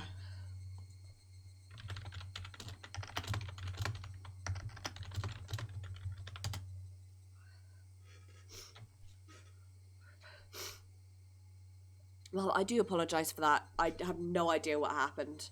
I had a bit of trouble connecting this morning. Jesus. I had a bit of trouble connecting when I first started stream, so I'm wondering if maybe the London servers are having issues. Anyway, I think what happened is, or possibly what you missed, is that they talked about how hidden behind the clock was a letter that seemed to imply that we were a victim of something, but they couldn't find any proof of that. And the letter had been torn in two in order to remove several sentences from the middle.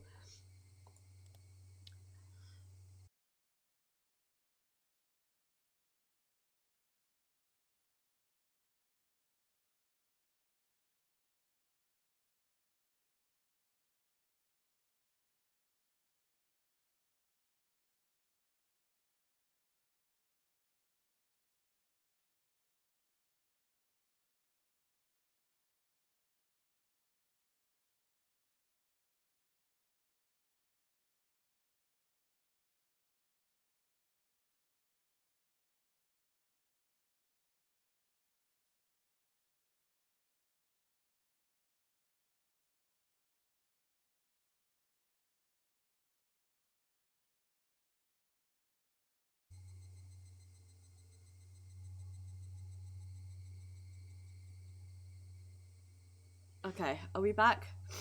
Do I live?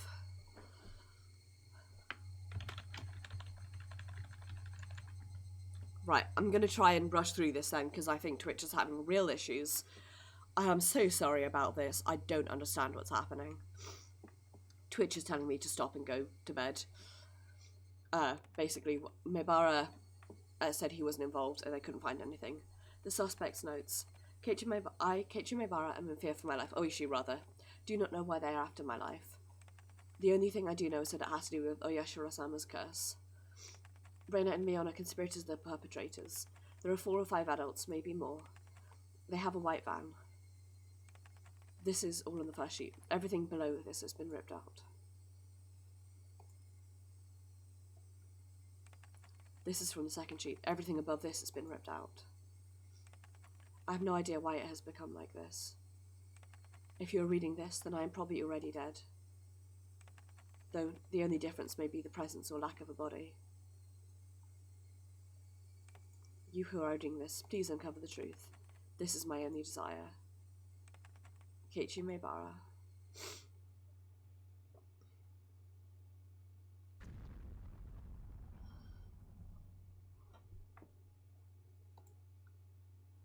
And that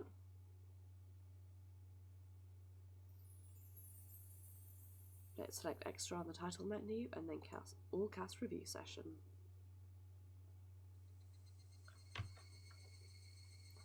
That was Higurashi Chapter 1.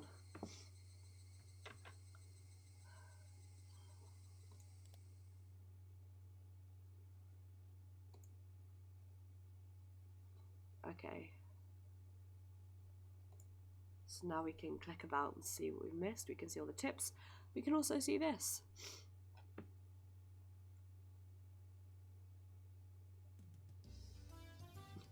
Thank you for buying Higurashi When They Cry, Onikakushi, a visual novel by 07th Expansion. How was it? If you enjoyed it even a little bit, it would make me happy. Even a little bit is stretching it. That incredibly dark ending made me angry, you know? Made us angry. As I understand it, this Onikakushi chapter is supposed to be somewhat of a prologue to the entire series. How could a prologue have such an incredibly dark ending? Yeah, but doesn't that happen sometimes? Player digging through the story in order to avoid a bad ending is the point of these types of games after all. It's still just the first chapter. I'm looking forward to the next one. What happens in the next chapter? Reina, do you know? Yeah, they said the next chapter will introduce another aspect of the story. That's a strange way of putting it. What does that mean? In this chapter, they introduced a string of mysterious deaths that were happening in Hinamizawa recently, right? Next chapter will introduce some of the history of Hinamizawa. With one strange event happening one after another, I got totally lost. What exactly is Oyashiro-sama's curse about? Actually, what is Oyashiro-sama to begin with? They didn't explain it that much. I haven't heard much about it, but I have kind of a bad feeling about it. Feels like it'll be another one of those scary stories where somebody gets cursed again. Tough luck, eh, Keiichi? What kind of curse is he gonna get hit with this time? However, I am looking forward to seeing what kind of story it's gonna be. Sorry for being late. My bad. Hey everybody. Good work today. Same to you. Huh? Where's Keiichi? Keiichi's already off reading the script for the next chapter. Must be hard being the main character. Huh. It's too bad. You could have at least poked in to say hello. It's probably because he doesn't have any character art, so he couldn't poke his head in even if he wanted to. Rika, that's what we refer to as a personal problem. In any case, that story really was a lot of trouble, especially for Keiichi and Reina. Trouble? That was the mother of all bad ends. We live. We up again. I'm so sorry about this. I'm in literal physical hell. Just from that phone call, it makes me think it was the work of a curse after all. Since we're all here, why don't we all share our theories? Let's start with Sonozaki. I absolutely believe it was people. I think it was a man-made incident that was just imitating the strange folklore floating around Hinamizawa. Certainly, every year on the day of the festival for another link in the chain of mysterious deaths to happen certainly is suspicious. That so-called chain of mysterious deaths is definitely somebody trying to reenact the folklore, definitely. I think it was the curse. Looking at the scene where Keiichi went berserk in the entryway in this last scene with the phone and call, I just couldn't come to the conclusion that a person was a culprit. When you say it that way, really wasn't the type of scene that would make you think it was the work of an actual person. Yeah, but even then, I still think it was the person who did it. Last scene in the one with the entryway, I think it might have been a delusional episode both brought by PTSD. I wouldn't know what's going on anymore, even if you didn't use such complicated words. In other words, Keiichi was so scared that he was imagining things. Then what was the meaning behind that scene? What exactly was that mysterious presence behind Keiichi? A red herring. R-E-D-H-E-R-R-I-N-G. Mion, what do you mean by a red herring? Like old man Tomitake here said, that scene was the result of Keiichi having a stress-induced delusion from being mentally cornered. Span on a bit further, it was a ploy to make the player think it was a curse. That's why it was a red herring. When you say it like that, but... well, it just means that there's that possibility. In that case, the theory that Mr. Oishi proposed during the story that it was a conspiracy by the villagers was correct. What does the man himself have to say about that? Me? Makes you think, eh? Huh? I totally thought that Mr. Oishi would be behind the people explanation. During the story, I said it was definitely the work of people, but person really was to blame. That leaves a lot of loose ends. Like what? Let us hear what Detective Oishi's theory is. First of all, if a Dehomid is a culprit, there has to be a motive. In other words, someone has to gain something from it. So what you mean is, if this was the work of people, there would have to be something gained from causing the chain of mysterious deaths? Exactly. I felt that somebody could have benefited from the deaths of people related to the down development, but the recent victims aren't related to that at all. First off, who benefits from killing Mr. Keiichi? I see. If you say it like that, my case is kind of weak too. I mean, none of your money was stolen. There's no way it was human culprits. But that's not everything there is to it, right? Like Mion just said, there might have been some sort of reason for them to reenact the folklore. Exactly. This wasn't a murder where you consider the typical motives. Makes me think this was most likely some sort of ritualistic murder to reenact the bloodstained history of the village. So I'll ask the question of the hour, who gains from this reenactment? It's not about simple benefit, it's more psychological reasons. I think that maybe this was an act of revenge, something native to the region. Fate wasn't able to be fooled this time around. I see. A member of some repressed family looking to air out an old grudge of their ancestors? Something like that? Don't like that. Then what is it? Couldn't be that you're leaning towards the curse explanation, Mr. Oishi. That's right. The man playing the detective said so. It's decided it was a curse. If, like how Maebara said during the study, it was the case that Oyashiro-sama possessed Reina and Sonozaki and committed those acts, it would fit the evidence the most, much as I hate to say it. Actually, I'm of the same opinion as Mr. Oishi. Can't come up with any other explanation for the normally Reina and Mion to suddenly start acting strange like that. Tannis zombies. About that, may sound strange coming from us herself, but I think that I did it. I don't get what Mion's saying. I'd like an explanation. Oh, sorry. In other words, I think this may end up being a really cruel story. Wait, Mion, you don't mean... If you follow the trail of evidence to the very end, that's how it would seem. I also have my suspicions. In other words, Reina and Sonozaki both actually had those personalities to begin with, and were merely deceiving Maebara. Am I right? I don't like that at all. I just blame everything on Tannis. It's all the curse's fault. Reina and Mion and everybody else are all kind, nice people. I think that too. I think that Reina and Mion are really good people at heart. I think that during the story they definitely were possessed by something. Serena also thinks it was a curse. Let me ask everybody who thinks it was a curse. There has to be a reason for a curse, right? I don't think there would be something indiscriminately cursing everything. Can somebody explain that? Curse is a curse. Human logic won't get us anywhere. Stoker. Personified deity in the end, nothing more than the creation of people. That's why their method of thinking is also understandable to humans. Just take a look at the Greek pantheon. They cry, get angry, get jealous. Basically, they're just like humans. So what you're saying is that Oyashiro-sama is cursing people with some benefit in mind? It's an odd way of putting it, but basically, yes. That's why they say far from Jupiter, far from his thunder. You do have a point.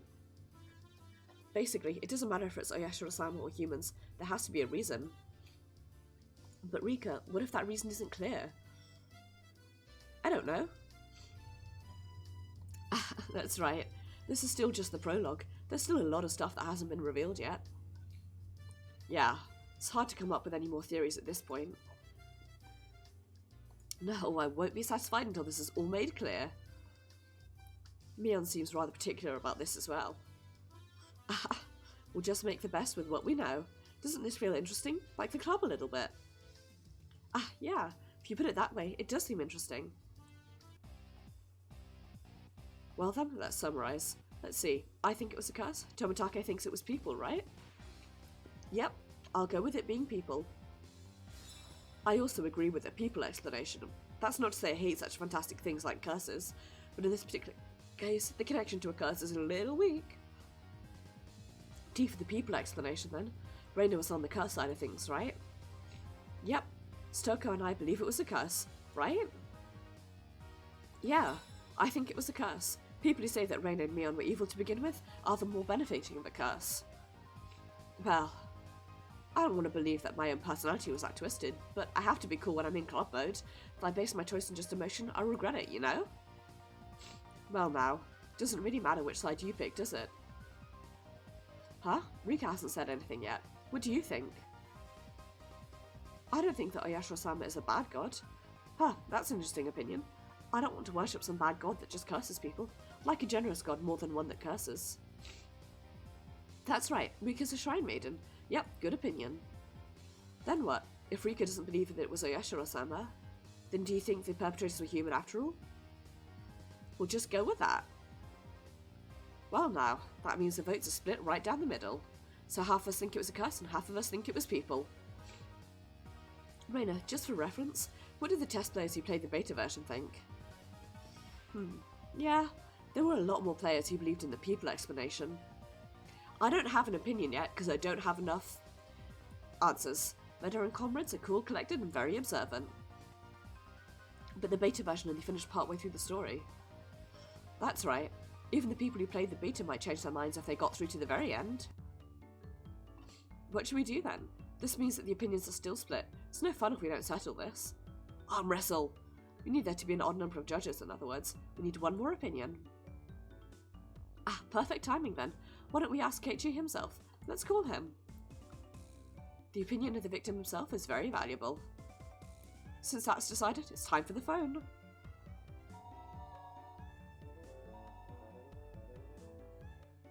Hello, Keiichi. It's Reina. Are you busy with work right now? Yeah, really busy. Just when I thought I'd get a break because the chapter's over, it's already time for the next one. How's Keiichi? Busy? Yeah, he's moping. I can hear you, you know. Must be nice having a wrap-up party. I wanted to go too. You can come if you get some character art for yourself. Rika, that's a secret. Ah, sorry about that, Keiichi. Anyways, during the current chapter, Keiichi, didn't you die? We were just talking about who the culprit might be. Basically, we're deadlocked on whether it was people or Higurashi-sama's curse that killed you. I'm really sorry. Even though you're busy reviewing the script, Keiichi, which do you think it was? It's obvious, isn't it? Which? Isn't it both of them? Targeted by suspicious people from the village and then cursed by some strange Oyashiro-sama on top of that? It's both humans and a curse. Everybody's just picking on me. So very, very pitiful. Next time, I'll pat you on the head for you. I'm kind of with you on that, Lim. A lot of me thinks it's possibly people who believe in a curse, and so they make it real by their belief. In the end, the opinion's still split, huh? I'll think this over again. We might have missed something. Well then, please look forward to the next release, Higurashi When They Cry, Onikakushi.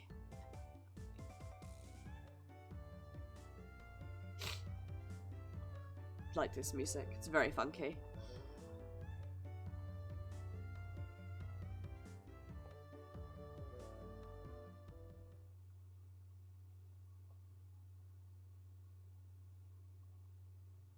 Well, lads, that does for real finish stream off, this time properly, and not because Twitch hates me. So thank you so much for watching. I really enjoyed this, more possibly than I thought I would, and I am super excited to get into Onikakushi. But before that, I will be streaming my very first session of Dishonored on Saturday. I'm going to be doing a thing where basically viewers decide how I play the game, and I absolutely love Dishonored. It's one of my favourite series of all time. So I am very excited for that. Then on Sunday it will be Destiny 2, where we will be finishing off these side quests on Mars and then taking on some of the older raids and strikes if we can. Then next Tuesday will be Final Fantasy XIV. We're just going to be hanging out and having fun. I believe 5.2 something is coming out soon, so we might be doing some of that. And then next Thursday will be the start of Onikakushi. So thank you so much for watching, everyone. Thank you so much for the host, Pixie. I'm very sorry for the technical issues this week. I don't know what's going on. I'm going to go to bed because my throat really hurts. So take care of yourself.